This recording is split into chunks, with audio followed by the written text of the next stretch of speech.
बिस्मिल्लाहिर्रहमानिर्रहीम। अस्सलाम वालेकुम। आज की रेसिपी है मिंट लाइम जूस।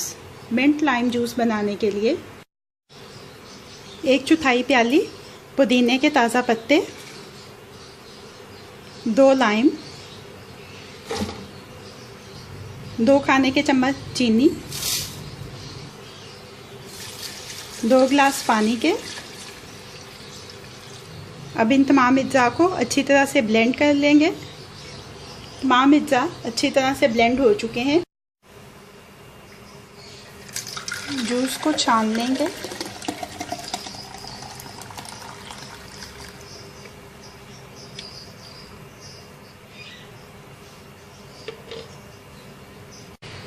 अच्छी तरह से छान लिया है इसको। 2-3 आइस क्यूब्स डालेंगे सर्विंग ग्लास में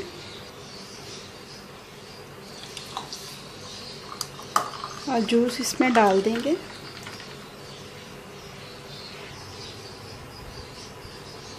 मिंट लाइम जूस अब रेडी टू सर्व है।